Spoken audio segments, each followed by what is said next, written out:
सुजानपुर की सुबह मुर्गे की बांग से नहीं बल्कि खौलते हुए तेल की आवाज और हींग जीरे के तड़के की खुशबू से होती थी। और इस खुशबू का पता था बनवारी छोले भटूरे वाला। बनवारी के भटूरे इतने फूले हुए और बड़े होते थे कि लोग कहते थे, अरे ये भटूरा है या गुब्बारा। उसके छोले का रंग इतना लाल और मसालेदार होता था कि देखने वाले के मुंह में पानी आ जाए। लेकिन दोस्तों, कहते हैं ना कि हर चमकती चीज सोना नहीं होती। बनवारी के उन सुनहरे भटूरों के पीछे एक ऐसा काला सच छिपा था जिसे जानने के बाद शायद आप बाजार का खाना छोड़ दें। ये कहानी है लालच की, जो इंसान को अंधा कर देती है। सुबह के 8 बज रहे थे। बनवारी की दुकान पर भीड़ लगी थी। बनवारी अपनी गद्दी पर बैठा नोट गिन रहा था, जबकि उसका नौकर छोटू पसीने में लथपथ होकर भटूरे तल रहा था।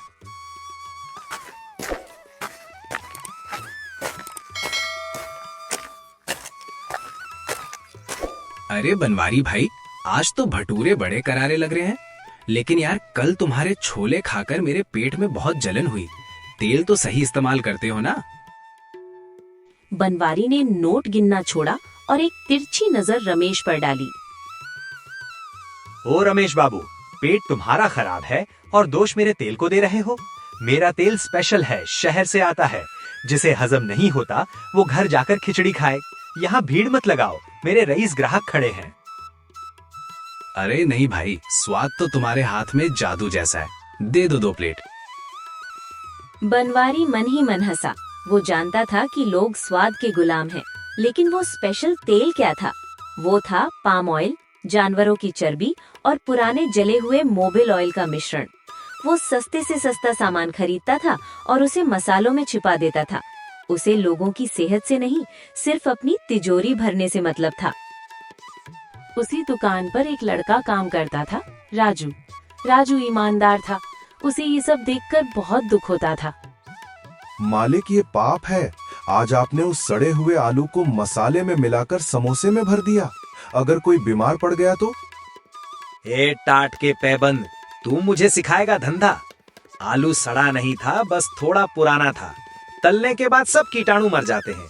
तुझे काम करना है तो कर, वरना रास्ता नाप। मालिक, मैं गरीब हूँ, बेईमान नहीं। मैं ऐसी रोटी नहीं खा सकता जिसमें किसी की बीमारी की हाय लगी हो।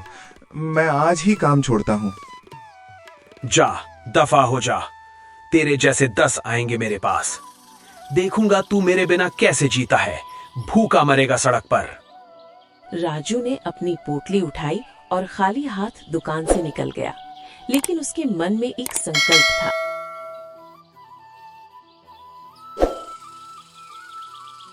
राजू के पास पैसे नहीं थे।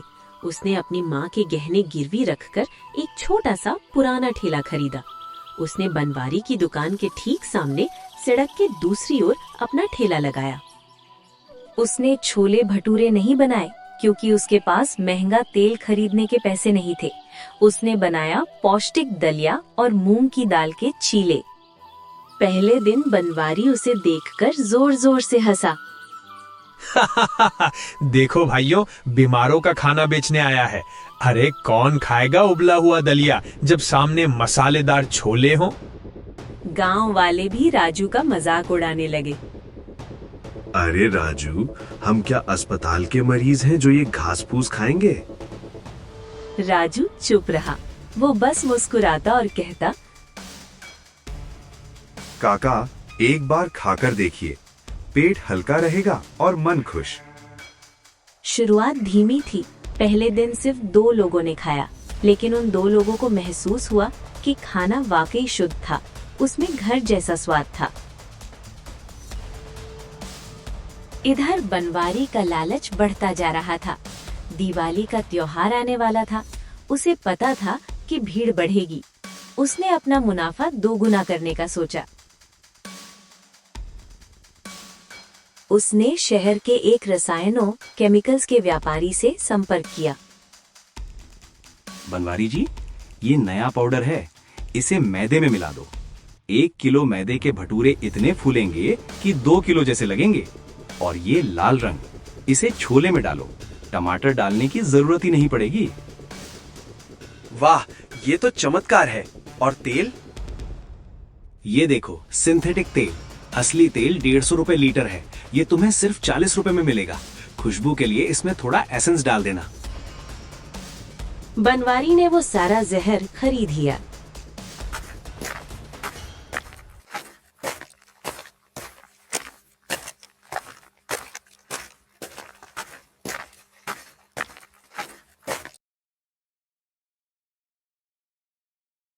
अगले दिन से उसके भटूरे और भी बड़े और चमकदार हो गए।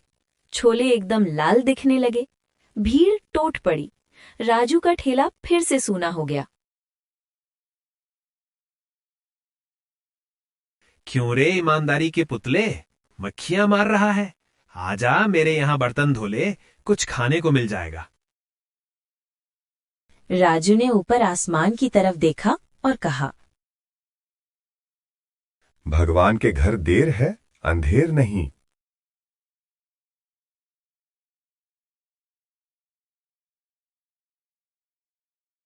बनवारी की दुकान पर भीड़ तो थी, लेकिन धीरे धीरे कुछ अजीब होने लगा। गांव के डिस्पेंसरी यानी दवाखाने में पेट दर्द और उल्टी दस्त के मरीज बढ़ने लगे। डॉक्टर हैरान थे कि अचानक पूरे गांव को क्या हो गया। एक दिन गांव की स्कूल मास्टर दीनदयाल काका बनवारी की दुकान पर आए।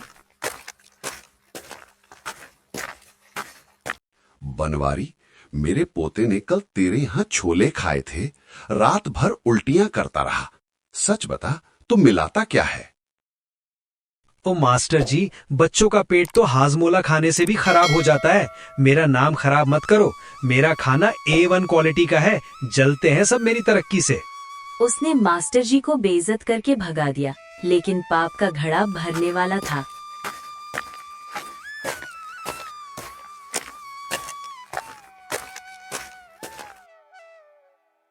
एक दोपहर एक साधारण सा दिखने वाला आदमी जिसने खादी का कुर्ता पहना था गांव में आया। उसका नाम था अविनाश। वो पहले राजू के ठेले पर रुका। भाई, क्या है खाने में? बाबूजी, मूंग दाल का चीला है, शुद्ध घी में बना है, खाकर देखिए। अविनाश ने चीला खाया। उसे सादगी और शुद्धता महसूस हुई। उसने राजू से पूछा, तुम सामने वाले की तरह छोले भटूरे क्यों नहीं बेचते? वहाँ तो बहुत भीड़ है। साहब, वो बड़े लोग हैं, मैं गरीब हूँ, लेकिन मैं अपने ग्राहकों को जहर नहीं खिला सकता। मुझे रात को सुकून की नींद चाहिए। अविनाश मुस्कुराया। फिर वो सड़क पार करके बनवारी की दुकान पर गया।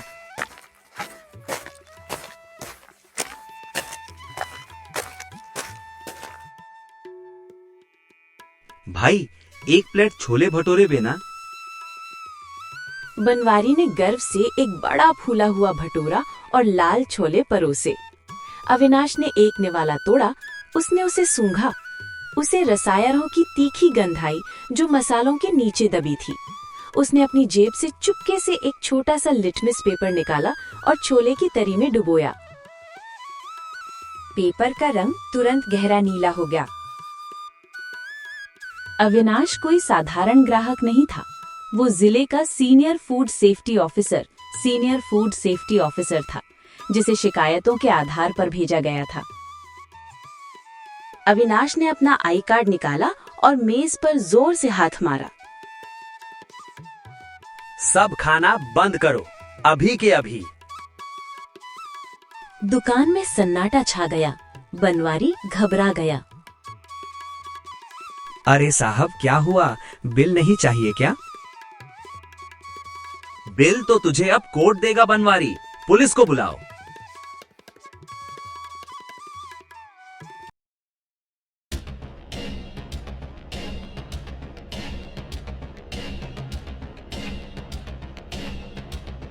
पुलिस की जीप सायरन बजाते हुए वहां पहुंच गई। अविनाश ने सबके सामने बनवारी के गोदाम का ताला तुड़वाया। वहां का नजारा देखकर गांव वाले दंग रह गए।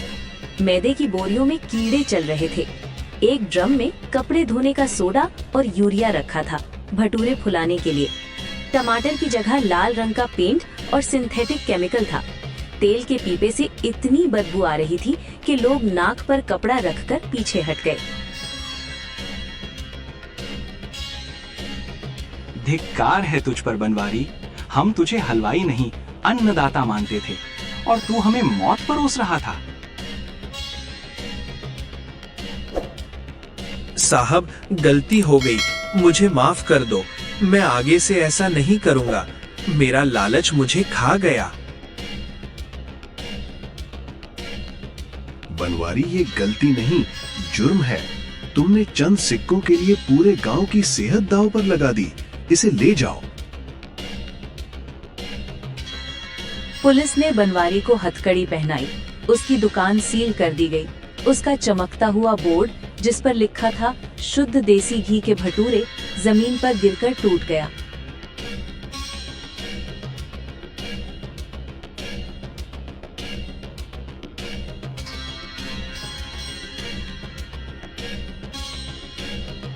बनवारी के जेल जाने के बाद गांव वालों को बहुत बड़ा सबक मिला।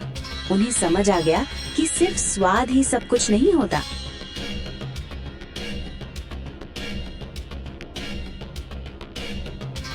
अगले दिन सुबह लोग भूखे थे। उनकी नजर सड़क के उस पार राजू के ठेले पर पड़ी। राजू आज भी उसी तल्लीनता से अपना काम कर रहा था। दीनदयाल काका सबसे पहले उसके पास गए। बेटा राजू, हमें माफ कर दे। हमने चमक दमक के चक्कर में हीरे को ठुकरा दिया था और कांच बनवारी को चुन लिया था।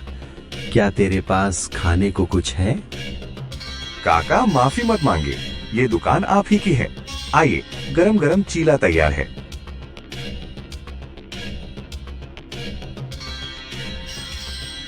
धीरे धीरे राजू के ठेले पर भीड़ बढ़ने लगी। राजू ने कभी अपने उसूल नहीं छोड़े। उसने पैसे कमाए, लेकिन दुकान बड़ी करने के लिए कभी मिलावट नहीं की। कुछ ही सालों में राजू ने अपनी एक पक्की दुकान खोली, जिसका नाम रखा ईमानदार रसोई। और बनवारी जेल से छूटने के बाद वो गांव में किसी से नजर नहीं मिला पाया। वो अब राजू की दुकान के बाहर कभी कभी बैठता और अपनी किस्मत पर रोता। अगली बार जब आप बाजार में कुछ बहुत चमकदार और चटपटा देखें, तो एक बार सोचिएगा जरूर, कहीं ये बनवारी के भटूरे तो नहीं।